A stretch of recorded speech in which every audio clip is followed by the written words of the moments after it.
हरियाणा की हर अपडेट के लिए बेल आइकन दबाएं और सब्सक्राइब करें STV हरियाणा न्यूज। इसी प्लेटफॉर्म पर जो आपके लिए है वो मंच, जहां हम आपको सुनते हैं। फोन लाइंस खुली हुई हैं, किसान आंदोलन पर बात कर रहे हैं। फोन करने का सिलसिला एक बार फिर शुरू कर दीजिए। नंबर ये रहे आपके टीवी स्क्रीन पर। ज्यादा से ज्यादा संख्या में जुड़े और अपनी आवाज, अपने विचार, अपनी प्रतिक्रिया हम तक जरूर पहुंचाइए। हमारे साथ VS गिरी इस वक्त फोन लाइन के जरिए जुड़ गए हैं। VS गिरी साहब नमस्कार, कहें। नमस्कार जी, हम ये कहना चाह रहे हैं जी कि जो किसान भाई एक तो जो धरने प्रदर्शन के ऊपर बैठे हुए हैं, एक तो उनसे हमारी पोलाइटली रिक्वेस्ट है हमारी समिति की तरफ से, जिनमें बच्चे भी हैं, महिलाएं भी हैं, बुजुर्ग भी हैं, काफी दिनों से संघर्ष कर रहे हैं। उनसे पोलाइटली रिक्वेस्ट है, अब ये काम का टाइम है फसल का जी, आप फसल का काम करिए पहले तो, रिक्वेस्ट ये, और उसके बाद आप जहां भी धरना प्रदर्शन करना है शांतिपूर्वक धरना प्रदर्शन करिए, काम भी करते रहिए और अपना धरना भी प्रदर्शन करते रहिए। और फिर मोदी जी का जो किसानों के लिए क्या क्या किया है उनका भी एक बार उसका रिकॉर्ड उठाकर देखिए। मोदी जी ने 2014 में प्रधानमंत्री बनने के बाद जो हमारे देश में दाल तिलहन ये दो दालें आयात होती थी, अब आयात नहीं निर्यात होने जा रही हैं दालें। चलिए, बहुत शुक्रिया VS गिरी की तरह आप भी जुड़े। नंबर से आपकी टीवी स्क्रीन पर फोन लाइन्स हमारी खुली हुई है, ज्यादा से ज्यादा संख्या में फोन करें। क्या लगता है किसानों की अब रणनीति क्या होनी चाहिए? सरकार नहीं सुन रही है, कब तक बैठे रहेंगे आंदोलन पर? किसानों ने जब पक्ष क्लियर कर दिया तो सरकार को भी अपनी तरफ से कुछ न कुछ जरूर स्पष्ट तौर पर रखना चाहिए। सिर्फ ये कहने से काम नहीं चलेगा कि वार्ता के द्वार खुले हैं या एक फोन कॉल की हम दूरी पर हैं। ये क्या दूरियां हैं, ये क्या मजबूरियां हैं जो खत्म नहीं हो रही हैं, ये एक बड़ा सवाल है। जयपुर से एक फोन आया है हमें, गौरव ने फोन किया है। गौरव कहें। लगातार जो किसान आंदोलन चल रहा है उससे 125 दिन से ज्यादा हो गए, लेकिन सरकार है कि अपनी हठ धर्मिता नहीं छोड़ रही है।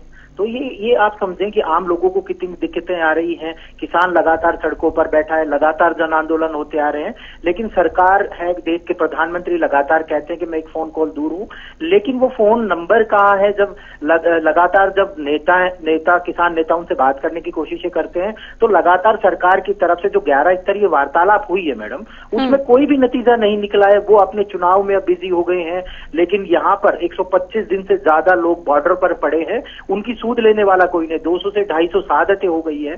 तो क्या ये सरकार किस तरह से चल रही है ये आम लोगों को अभी समझ ही नहीं आ रहा है। कोरोना दोबारा से दस्तक दे रहा है, कोई भी वहां पर कोई फैसिलिटी सरकार के द्वारा नहीं दी गई है, ना वहां पर टॉयलेट सुविधाएं है, ना बिजली की सुविधाएं हैं, साथ ही ना मेडिकल फैसिलिटी है। अगर कोरोना ब्लास्ट होता है तो उसकी जिम्मेवारी किसकी होगी? सरकार कहीं ना कहीं इसके लिए जिम्मेवार होंगी।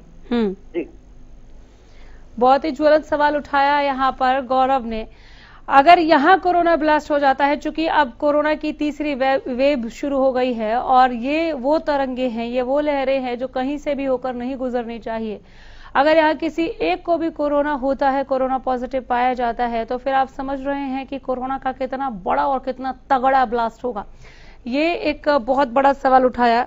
इनकी तरह आप भी जुड़े। नंबर से आपकी टीवी स्क्रीन पर फोन लाइन हमारी खुली हुई है, ज्यादा से ज्यादा संख्या में जुड़े। क्या किसानों की आगे की रणनीति ऐसी होनी चाहिए कि सरकार तुरंत इनकी बात को सुने? भारत बंद तक करके देख लिया, लेकिन फिर भी कोई सुनवाई हुई नहीं है। गुरुग्राम से हमारे रेगुलर कॉलर राम जुड़े हैं। राम जी कहिए। नमस्कार। नमस्कार। आप कह रहे कब निजात मिले? अनामिका जी, मैं आपको बताना चाहता हूँ जी, जब 7 साल हो गए आपकी इनकी सरकार को और आपने देखा कितनी बड़ी बड़ी घोषणा करें, इनकी घोषणा को और इनके भाषणों को ही बाहर निकाल कर देखो आप। यहाँ न्याय मिल नहीं रहा जनता को। जो राजा मतलब है कि एक यानी मतलब हर स्टेट में हर जहां भी रैली हो रही है वहीं उसी हिसाब से रंग बदल के उसके विचार रखे जाते हैं। नौकरियां, यहाँ रोजगार नहीं मिल रहा, महंगाई, आज 5 रुपए टूल टैक्स भी बढ़ा दिया आपके सामने। इस महंगाई के बारे में ध्यान नहीं दिया जा रहा। और हमारे देश में जो लोग गिरगिट की तरह रंग बदलते हैं ना, उस देश में न्याय कभी नहीं मिल सकता। अनामिका जी, मैं पहले भी घोषणा कर चुका हूं कि आने वाले हालात बहुत खराब होंगे और ये 5 राज्यों के बाद अगर यह खुदा ना खास्ता गए ना मोदी जी, अहंकार रावण से भी बढ़कर होगा और बहुत हालात खराब होंगे। और आपके सामने 4 नामों से जो मतलब मंगलानंद और ये करते हैं, ऐसे लोगों ने देश को खराब किया है। मुझे मजबूरन ये विचार रखने पड़ रहे हैं, अदरवाइज तो मेरा। चलिए, बहुत शुक्रिया राम की तरह आप भी जुड़े हमारे साथ। संजय जुड़े हैं अगले दर्शक। संजय बोलिए। राम राम जी। राम राम न्यूज चैनल में पहले तो हरियाणा न्यूज चैनल में राम राम, क्योंकि हरियाणा का नाम रोशन करो और आपका बहुत बहुत धन्यवाद, क्योंकि लोगों की जो समस्या जो आप दिखाओ वो कोई सा चैनल नहीं दिखाता। बहुत शुक्रिया सर। बोलिए, किसान आंदोलन पर बात रखिए। हाँ, देखो किसान आंदोलन सरकार की और किसानों की लड़ाई है, मान लिया। शिक्षा पानी है वह भी बात मान ली, लेकिन अनामिका जी की बात यह है कि आम जनता जो है इस लड़ाई में पिस रही है। आप किसी भी व्यापार में लगा लो या काम धंधा लगा लो, सब कुछ ठप हो लिया। ले है सरकार की इन किसानों की लड़ाई है, हमारे दिशा आदमी के ऊपर कर सका। फिर तीसरी बात यह आ गई कि कोरोना आ गया। पहले कोरोना आ गया था, लॉकडाउन हो गया, फिर एक किसान आगे बैठ के शराब है। इन क्यों कर काउंटर लगा, लोगों ने बड़े फसल काटने पर भी ध्यान है। फसल काटेंगे फिर बालका के एडमिशन आ जाएंगे, फिर और चीजें हम आ जाएंगी, खर्चे न्यू की न्यू। और ऊपर तो यह सरकार इसी है, अगे सरकार अपनी मनमानी करने लग रही है। लोगों ने मारन की टांडली कती लोगों ने मारेगी या सरकार आदमियों। ये टोल टैक्स बढ़ा दिए, कल तक टोल टैक्स बढ़ जाएंगे। हालांकि टोल टैक्स फ्री हो रहे हैं किसानों का इस बार। बहुत शुक्रिया। हमारे साथ एक और दर्शक जुड़ गए हैं, ज्वाला प्रसाद ने फोन किया है। ज्वाला जी बोलिए। हम ये कहना चाह रहे हैं कि पहले जो गेहूं गन्ना धान की जो खेती होती थी और उसी खेती के कारण उसका जो सतर है धरती माता का, वो इतनी गहराई में जा चुका है कि हजारों फीट पे जा चुका है। और उसके दोहन को रोकने के लिए मोदी जी ने दलहन तिलहन मोटे अनाज और फल और फूलों की खेती के ऊपर जो बढ़ावा दे रही है। 2014 में मोदी जी ने प्रधानमंत्री बनने के बाद फसल को ये फसल चक्र भी एक साथ साथ हो जाता है। तो ये जो फसल चक्र का और जो भूजल का जो सत्र है, इसमें जल सत्र भूजल में वो भी एक रुकने में सहायता मिलेगी। और जो दालें हमारी करोड़ों रुपए की आयात हो रही थी, वो पैसा हमारे देश के किसानों को आयात नहीं निर्यात करना पड़ेगा, क्योंकि हमारे किसानों को इतना मजबूत बनाया जा रहा है। हजारों गांव को चिन्हित किया गया है मोदी जी ने, स्पेशली डाकघर के माध्यम से उनके पास बीज भी पहुंचाए हैं और उनको स्पेशली प्रोत्साहन दिया जा रहा है, मार्गदर्शन किया जा रहा है मोदी जी के द्वारा। पीएम सम्मान भत्ता सीधे उनके अकाउंट में जा रहा है। मोदी जी की तो योजनाएं कहते कहते वर्णन करते करते थक जाते हैं, इतनी योजनाएं हैं और फिर भी लोगों को समझ में नहीं आती। चलिए, बहुत शुक्रिया, बहुत धन्यवाद। ज्वाला प्रसाद की तरह आप भी जुड़े। नंबर्स आपके टीवी स्क्रीन पर, फोन लाइन्स हमारी खुली हुई है। क्या होगी किसानों की आगे की रणनीति? किसान आंदोलन के 126 दिन समाधान बिन क्यों? कहाँ है सरकार? सबका साथ सबका विकास का नारा बुलंद करने वाले इनके बीच में क्यों नहीं नजर आते, क्यों नहीं पहुंच रहे हैं, क्यों इन किसानों को नहीं उठाया जा रहा है? अभी तक हम एक अलग तस्वीर देखते थे, अगर कहीं पर अनशन या कोई आंदोलन हो रहा है तो जूस पिलाने की एक प्रथा से चल पड़ी थी। जूस पिलाया और सारी नाराजगी दूर की, कोई ना कोई बातचीत तो बन ही जाती थी, बीच का कोई ना कोई रास्ता अख्तियार हो जाता था। यहाँ पर बीच का भी कोई राह नजर नहीं आ रहा, कोई रास्ता नहीं दिख रहा, ना ही समाधान निकालने की अब कोशिश कहीं दिखाई पड़ रही है। नंबर्स लगातार आपके टीवी स्क्रीन पर। बढ़ते कोरोना के बीच किसान कितने सुरक्षित, ये भी एक बड़ा सवाल है। इस पर जुड़े हमारे साथ। नहीं हुआ समाधान, रार बरकरार, कब तक बरकरार? प्रदीप जुड़े हमारे साथ। प्रदीप जी बोलिए। ये सरकार तो जिन्होंने जमींदार है जी, महीना तुम्हारे को धान खरीद रहा ना, कोई गन्ने का भाव हो बता, हम दुखी हो रहे हैं। शायद बता ना कोई हमने पैसा देता, हम कहाँ जाएं, अपनी फसल कहाँ बेचें हमें, जब मंडिया में जाने का रास्ता ही नहीं। चलिए, बहुत शुक्रिया। प्रदीप की तरह आप भी जुड़े। नंबर आपकी टीवी स्क्रीन पर, फोन लाइन्स खुली हुई हैं, ज्यादा से ज्यादा संख्या में जुड़े इस मंच के साथ। ये मंच आप सबों के लिए, खुलकर बोलिए, बेबाकी के साथ बोलिए। आपकी राय, आपके विचार, आपकी प्रतिक्रिया हमारे लिए बेहद अहम है। यकीन मानिए यही हमारे इस कार्यक्रम की सार्थकता है। जरूर फोन करें। नंबर्स लगातार आपकी टीवी स्क्रीन पर हम फ्लैश कर रहे हैं, फोन लाइन्स खुली हुई हैं। आखिर कब निकलेगा किसान आंदोलन का समाधान? इस सवाल का जवाब टटोल रहे हैं, ढूंढ रहे हैं, तलाश रहे हैं। रणनीति ऐसी क्या हो किसानों की कि सुनवाई हो जाए, तुरंत समाधान मिले। कोई ना कोई रास्ता तो निकालना होगा। अन्नदाता को सड़क पर मरने के लिए नहीं छोड़ा जा सकता कि छोड़ दिया गया है। क्या लगता है आपको? जरूर जुड़िए और अपने विचार हम तक जरूर पहुंचाएं। आप क्यों सरकार किसानों से बात नहीं कर रही है? क्या ये सवाल आपके जहन में नहीं कौंधता, नहीं उठता? अगर ये सवाल उठता है तो कुछ जवाब आप ढूंढ पाते हैं क्या? इस पर भी आप अपनी बात रखें। हरियाणा की आवाज, ये मंच हरियाणा की आवाम के लिए, जहां पर आप खुलकर अपनी बात रख सकते हैं, बेबाकी के साथ रख सकते हैं, बेधड़क होकर बोलिए, खुलकर बोलिए, किसानों के लिए बोलिए, अन्नदाता के लिए बोलिए, जिसकी वजह से आपकी और हमारी थाली में अनाज है, उनके लिए फोन करें। नंबर्स लगातार आपकी टीवी स्क्रीन पर फ्लैश कर रहे हैं। फोन लाइन हमारी खुली हुई हैं। कई ऐसे सवाल जिसका जवाब हम तलाश रहे हैं। ग्राफिक्स प्लेट्स के जरिए हम वो सवाल भी आपको दिखा रहे हैं, नंबर दिखाने के साथ साथ। क्या ये सवाल आपके जहन में नहीं पनपते, नहीं उठते? सवाल, आखिर कब निकलेगा आंदोलन का समाधान? 126 दिन कम नहीं होते। क्या होगा आगे इस आंदोलन का? क्या होगी किसानों की आगे की रणनीति? मांग पर अड़े किसान, कैसे हो समाधान? कुछ तो रास्ता निकालना होगा, कहीं तो आगे बढ़ना होगा। हम कदम पीछे नहीं ले सकते, कदम आगे भी नहीं बढ़ रहा है, लेकिन एक ही जगह पर कब तक खड़े रहेंगे? हमारे साथ एक कॉलर इस वक्त जुड़ गए हैं, राजीव हैं फोन लाइन पर। राजीव जी बोलिए। देखिए मैडम, आपको बता दूं, मैं किसान आंदोलन जो है वो खत्म होने का नाम नहीं लेगा। हाँ, आखिरकार में सरकार को झुकना पड़ेगा, चाहे आज झुके, चाहे 2 साल के बाद झुके, चाहे 2 महीने के बाद झुके। बिना झुके ये आंदोलन लगातार जारी रहेगा, चाहे इसके लिए हमें कोई भी कुर्बानी क्यों ना देनी पड़े।